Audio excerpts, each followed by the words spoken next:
लिवियर तो हम लोग कर रहे हैं आज क्लास 12th का एक चैप्टर जिसका नाम है थिंकर्स बिलीव्स एंड बिल्डिंग्स। तो स्टार्ट करते हैं अपना चैप्टर। तो हम लोग बात करें कि इस चैप्टर के अंदर हम लोग पढ़ेंगे क्या क्या। तो भैया हमारा जो इंडियन कल्चर हेरिटेज है ये अलग अलग फिलोसफर्स की कहानी से भरा है, रिलीजियस लीडर्स की कहानी से भरा है। तो यानी कि हम लोग बात करें कि हमारे एंशियंट टाइम पे ऐसे ऐसे बहुत बड़े बड़े महान गुरु हुए जिन्होंने हमें रास्ता बताया कि हम लोगों को कैसे लाइफ जीना चाहिए, कैसे नहीं जीना चाहिए। जिनके हम लोग बात करें जिनकी आइडियाज़ और थॉट को हम लोगों ने प्रिजर्व करके रखा लिटरेरी सोर्सेज में, और ओरली भी रखा हम लोगों ने उनको याद। और जैसे अलग अलग बिल्डिंग्स के थ्रू हम लोगों को उनके आइडियाज रिप्रेजेंट होते हैं। और हम लोग बेसिकली हम लोग किसके बारे में बात करेंगे, जैनिज्म और बुद्धिज्म और पौराणिक थॉट्स के बारे में इस चैप्टर के अंदर हम लोग बात करेंगे, कैसे उनके स्कल्पचर थे। और उनके स्कल्पचर्स केवल लिटरेरी सोर्सेज से नहीं, आर्कियोलॉजिकल सोर्सेज या फिर स्कल्पचर आर्ट से शो होते थे उनके थॉट्स वगैरह। तो बेसिकली हम लोग इन फिलोसफर्स की और स्कल्पचर से कैसे कैसे हमें इन सब चीज़ों के बारे में पता चलता है, हम लोग वही डिस्कस करेंगे। तो हम लोग जैसे कि चैप्टर का नाम है थिंकर्स। थिंकर्स कौन होते हैं? विचारक। और बिलीफ क्या होते हैं? भरोसा, या फिर हम लोग बात करें किसी चीज़ को मानना, मानने वाले। और बिल्डिंग्स क्या हैं? बिल्डिंग्स तो फिर बिल्डिंग्स हैं, जो तो आपको पता ही होगा। तो बिल्डिंग्स के थ्रू कैसे कैसे इन फिलोसफर्स को याद किया जाता है उसके बारे में डिस्कस करेंगे। तो भैया सबसे पहले हम लोग बात करेंगे सांची के बारे में। तो सांची भैया बहुत ज़्यादा पॉपुलर थी। इस वजह से जो ब्रिटिशर्स और फ्रेंच ऑफिसर थे भैया, इन्होंने काफ़ी रिसर्च की और काफ़ी इंटरेस्ट भी था उनको इन स्तूपा के बारे में। और वो लोग यही चाहते थे कि भैया कैसे भी करके इस सांची स्तूपा के काफ़ी इंपॉर्टेंट पार्ट्स को वो लोग क्या करें, वो फ्रेंच या फिर हम लोग बात करें ब्रिटेन की म्यूजियम म्यूजियम के अंदर ले जाएं। पर उन्हें ऐसी परमिशन नहीं मिली कि वो लोग यहाँ से ले जा सकें। फिर बाद में जो लेटर जॉन मार्शल थे, तो भैया उन्होंने काफ़ी रिसर्च की इसके बारे में, किसकी मदद से? जो हमारी भोपाल की रानी थी जिनका नाम शाहजहां बेगम था, उनकी मदद से काफ़ी मतलब इसके ऊपर रिसर्च की और काफ़ी मतलब बहुत सारी वॉल्यूम्स में इसके बारे में लिखा, सांची के इस्टूपा के बारे में रिसर्च करके काफ़ी कुछ लिखा। और भैया उन्होंने म्यूज़ियम वगैरह भी यहाँ पे इंस्टॉल वगैरह करवाया, किसकी मदद से? इनकी मदद से, रानी की मदद से। तो भैया हम लोग बात करें कि हम लोग इस स्टूपा को पढ़ क्यों रहे हैं। तो भैया हम लोग इसीलिए पढ़ रहे हैं क्योंकि कुछ ना कुछ तो इंपॉर्टेंस रही होगी इसकी डेवलप होने में, और इसके पीछे का कुछ ना कुछ तो बैकग्राउंड होगा, हिस्ट्री होगी, कुछ ना कुछ कल्चर का इन्फ्लुएंस होगा, जिसकी वजह से ये बनाया गया था। इस वजह से इसके पीछे कुछ कहानियाँ ऐसी हैं जिसकी वजह से हमें इसको पढ़ना ज़रूरी हो जाता है।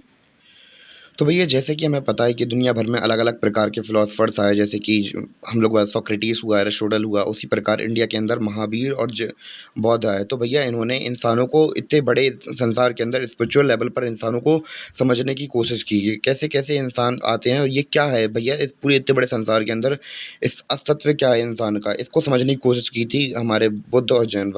और बात करें कि इन लोगों ने क्या किया, इन लोगों ने नॉन वायलेंस और ट्रुथ के रास्ते पे इंसानों को चलना सिखाया, उसकी इम्पोर्टेंस बताई। और इन्होंने मेडिटेशन के थ्रू एनलाइटमेंट की, मतलब निर्वाण, या फिर हम लोग बात करें कि आनंद के परे जाने की बात की थी, कि भैया कि आप लोग सुख दुख से ऊपर उठ सकते हैं इस, हम लोग बात करें मेडिटेशन या तप से। और हम इन्होंने हमें ये भी सिखाया कि अगर हम अपने आचरण सही रखें तो हम लोग जीवन और मृत्यु के चक्र से बाहर निकल के हम लोग मोक्ष की प्राप्ति कर सकते हैं। और भैया उस समय पर हम लोग ये देख रहे थे कि उस समय पर हर चीज़ चेंज हो रही थी, सोशल और पॉलिटिकल चेंजेस हमें देखने को मिल रहे थे। इसको हम लोग डिटेल से समझते हैं। सबसे पहले हम लोग बात करेंगे सेक्रीफाइशियल ट्रेडिशन। तो अगर हम लोग अर्ली वैदिक ट्रेडिशन की बात करें, ऋग वैदिक में जैसे कि लिखा है, हम प्रेस में जैसे कि अग्नि इंद्र वगैरह के बारे में लिखा है। तो भैया इन सबको खुश करने के लिए उस समय पर बहुत सारी, हम लोग बात करें कि बहुत कुछ करना पड़ता था, रिचुअल्स वगैरह करने पड़ते थे। और हम लोग बात करें जैसे कि अश्वमेध हुआ, यज्ञ हुआ, और राजसूय यज्ञ हुआ। तो इस यज्ञ के अंदर होता क्या था कि भैया जो बड़े बड़े राजा महाराजा होते थे उस समय के, तो वो क्या करते थे, एक घोड़े को पकड़ते थे और उसकी हवन करवाते। जैसे अश्वमेध यज्ञ के अंदर यही होता था कि एक घोड़ा उसकी पूजा करता था, घोड़े की, और फिर उसे छोड़ दिया जाता था और 1 साल तक देखा जाता था कि घोड़ा कहाँ जा रहा है। और जहाँ घोड़ा जाता था, वो जिस टेरिटरी के अंदर घोड़ा जाता था, उस टेरिटरी का मालिक, जो जिस राजा ने उस घोड़े को छोड़ा है, वो हो जाता था। अगर कोई उसे घोड़े को रोक के या भगाता था, तो फिर उसकी सेना उसका पीछा करती थी घोड़े का। अगर कोई उससे कुछ कहता था, तो उसकी टुकड़ियाँ उसका पीछा करती थी, जो उससे लड़ना पड़ता था।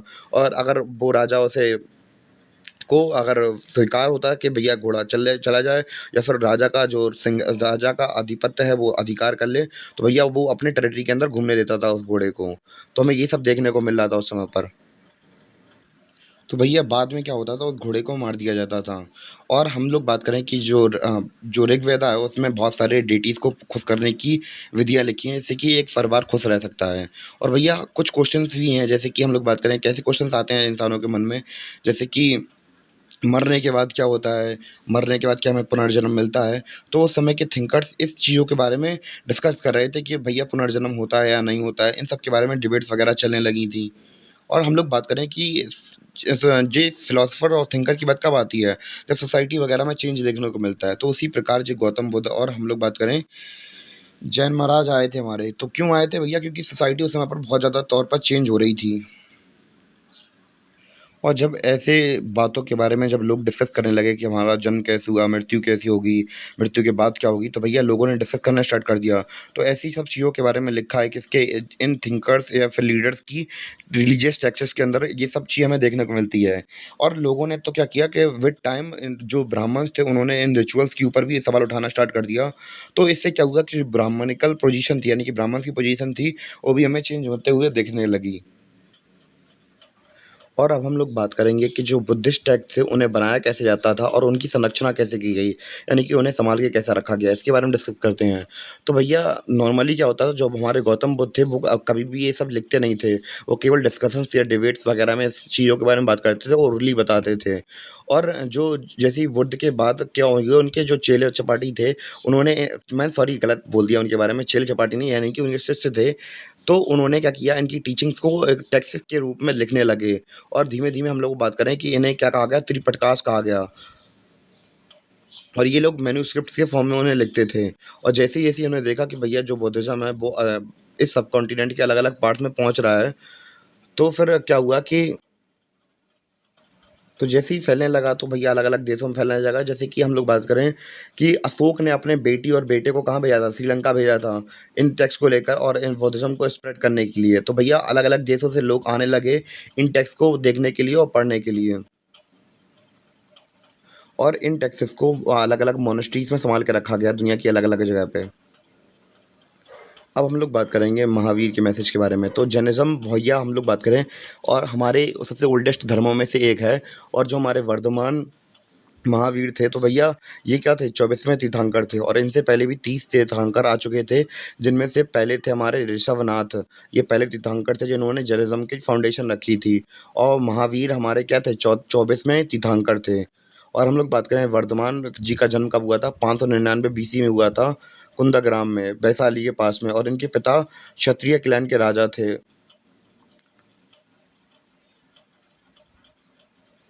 तो भैया जब इनके राजा मतलब इनके पिताजी राजा थे, तो इनके वो भी राजा बनने का मौका मिला, पर उन्होंने उसको उसको छोड़कर ये सत्य की तलाश में, यानी कि जीवन के सत्य की तलाश में निकल चले। और इन्हें अटेनमेंट यानी कि मतलब ज्ञान की प्राप्ति कहाँ हुई, जिरी बिक ग्राम में, जो कि है कहाँ पे, बिहार में। तो जब इन्हें ज्ञान मिल गया, तो अब फिर ये किस नाम से जाने लगे, वर्धमान महावीर के नाम से जाने लगे। मतलब इनको महावीर के नाम से जाना जाने लगा। तो जैनिज़्म की अगर बात करें, तो भैया जैनिज़्म के अंदर ये लोग मानते हैं कि भैया हर चीज़ के अंदर जान होती है। तो भैया किसी की तरफ मतलब नॉन वायलेंस करना चाहिए, मतलब वायलेंस नहीं करना चाहिए, नॉन वायलेंस की तरह रखना चाहिए हर चीज़ को। जैसे कि कुछ चाहे पेड़ हो, चाहे पत्थर हो, या फिर कीड़े तक को नहीं मारा जाता है इनके धर्म में। तो यही सेंट्रल फिलॉसफी है हमारे जैनिज़्म की। और हम लोग बात करें कि योग से ही हम लोग क्या कर सकते हैं, सेलिब्रेशन पा सकते हैं। ये लोग मानते हैं जैनिज़्म के अंदर। और अगर हम जैनिज़्म की बात करें, जैनिज़्म के अंदर 5 वोस हैं, जिन्हें हम लोग पंचशीला कहते हैं। और हम लोग बात करें 3 ज्वेल्स हैं, जिससे कि हम लोग सेलिब्रेशन यानी कि आनंद की प्राप्ति कर सकते हैं, मोक्ष की प्राप्ति कर सकते हैं। तो 5 ग्रेट वॉस कौन-कौन सी हैं? सत्य यानी कि सच बोलो, अहिंसा मतलब नॉन वायलेंस करो, और मतलब किसी की तरफ वायलेंस नहीं करो। और तीसरी हमारी वो अस्तेय, जिसमें नॉन स्टीलिंग यानी चोरी नहीं करनी है, अपरिग्रह यानी कि कोई प्रॉपर्टी का पोज़ीशन नहीं करना है, यानी प्रॉपर्टी वगैरह कभी इनहेरिट नहीं करनी है। और पाँचवाँ है ब्रह्मचर्य, तो ब्रह्मचर्य तो आपको पता ही होगा। और हम लोग बात करें 3 ज्वेल कौन से हैं? राइट नॉलेज यानी कि सही ज्ञान, राइट फेथ यानी कि सही विश्वास, और तीसरा है राइट कंडक्ट यानी कि सही आचरण। तो भैया महावीर के जो महावीर थे भैया, और जैनिज़्म होता है, इसमें कास्ट सिस्टम और हम लोग बात करें कि जो सैक्रिफाइशियल रिचुअल्स होते हैं, इसका अपोज़ किया जाता है बहुत भारी मात्रा में। अगर हम लोग बात करें स्टार्टिंग में जैनिज़्म केवल और केवल कुछ राज्यों के अंदर भी था, जैसे कि कौशला, मगध, विंध्या और अंग वगैरह इन एरियाज़ के अंदर इनका जैनिज़्म फैला हुआ था। पर बाद में क्या हुआ कि कुछ राजाओं ने इसे सपोर्ट किया, जैसे अजातशत्रु भी हुए, बिंबिसारा हुए, चंद्रगुप्त मौर्य हुए, तो भैया इसकी वजह से जो जैनिज़्म था वो पूरे ऑल ओवर इंडिया फैल गया। और हम लोग बात करें जैन स्कॉलर्स जो जैन स्कॉलर्स हैं, उन्होंने बहुत प्रकार की लिटरेचर लिखी है, जैसे कि उनमें से सबसे पॉपुलर माना जाता है कि जो अगमा सिद्धांत है, तो भैया एक होली टेक्स्ट है उसी धर्म मतलब इन्हीं के धर्म की। और जो जैन लिटरेचर है ये हमें अवेलेबल मिलता है संस्कृत, प्राकृत, तमिल में, मतलब इन अलग अलग लैंग्वेजेस के अंदर हमें इनका लिटरेचर देखने को मिलता है। हम लोग डिस्कस करेंगे अपने अगले topic the Buddha and the quest for enlightenment, यानी कि हम लोग अब बौद्धिज्म के बारे में समझने की कोशिश करेंगे। तो भैया बौद्धिज्म जो गौतम बुद्ध हैं उनकी बायोग्राफी कौन सी है, उसका नाम है हेयोग्राफी। तो भैया ये उनके मरने के 100 साल बाद इनके भक्तों वगैरह ने लिखी थी, या फिर इनके जो फॉलोअर्स थे उन्होंने लिखी थी। और इसमें इनकी लाइफ के बारे में बहुत कुछ लिखा है। तो भैया हम लोग बात करें कि जो बौद्धिज्म है उसके फाउंडर कौन है, गौतम बुद्ध। इनका जन्म लुम्बिनी में 563 बीसीई में हुआ था, और इनका मतलब बचपन का नाम या फिर स्टार्टिंग का नाम जब ये थे मतलब जब इन्होंने साधु संत वगैरह नहीं बने तो इससे पहले इनका नाम सिद्धार्थ था।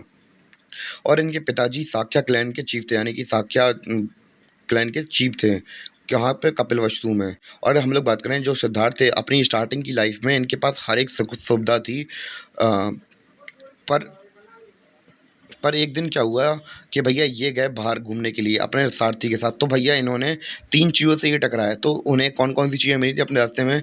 एक मिला था ओल्ड पर्सन। तो रास्ते के अंदर इन्हें 3 लोग मिले। तो पहले व्यक्ति थे हमारे बहुत बूढ़े बुजुर्ग व्यक्ति था। तो भैया इन्होंने अपने सारथी से कहा कि भैया ये क्या है? ये कैसा व्यक्ति है? इसकी झुर्रियाँ क्यों निकली हैं? तो भैया इन्होंने जो इनके सारथी थे उन्होंने बताया इन्हें कि हर व्यक्ति जब बूढ़ा हो जाता है तो वो उसकी शरीर में बिल्कुल बूढ़ा कमज़ोर हो जाता है। तो इन्होंने पूछा क्या मैं भी कमज़ोर हो जाऊँगा? तो इन्होंने उनके सारथी ने कहा हाँ, तुम भी कमज़ोर हो जाओगे। और इन्हें फिर आगे गए, फिर इन्हें एक सिक आदमी मिला, यानी कि बीमार व्यक्ति मिला। तो भैया उन्होंने अपने साथी से कहा ये कौन है? इन्होंने कहा कि भैया ये सिक मतलब जो बीमार व्यक्ति है, और हर किसी को कभी ना कभी बीमारियां होती हैं। और लास्ट में एक फ्यूनरल देखा, यानी कि एक डेड बॉडी जा रही थी, यानी कि उसकी मिट्टी जा रही थी। तो इन्होंने उससे पूछा, अपने साथी से पूछा भैया ये क्या है? भैया इन्होंने कहा कि हर व्यक्ति को मरना पड़ता है। तो इन्होंने कहा मैं भी मरूंगा क्या? तो भैया ये ऐसा ये इसलिए कर रहे थे क्योंकि इनके पिताजी को भविष्यवाणी बताई थी कुछ गुरुओं ने। इस वजह से इनके पिताजी ने इन सब से बचाने के लिए इनको कभी भी बाहर नहीं आने दिया था अपने महल से, क्योंकि इन्हें उन्होंने इनसे भविष्यवाणी की थी कि ये साधु संत बन जाएगा, यानी कि सात्विक जीवन जीने लगेगा अगर इसे सब चीज़ों के बारे में पता चला। तो इस वजह से ये चौंक रहे थे ये सब चीज़ें देख के। भैया जैसे ही इन्हें इस सब चीज़ों के बारे में पता चला तो भैया इन्होंने अपना घर संसार सब छोड़ दिया, और ये जब कहाँ निकल गए, गया पहुँचे, और गया में इन्हें एनलाइटमेंट मिला। और इसके बाद जब इन्हें एनलाइटमेंट मिल गया तो इन्हें इसके बाद बुद्धा के नाम से जाना गया है, जिनका मतलब होता है एनलाइटेड वन, यानी कि इसे ज्ञान की प्राप्ति हो चुकी है।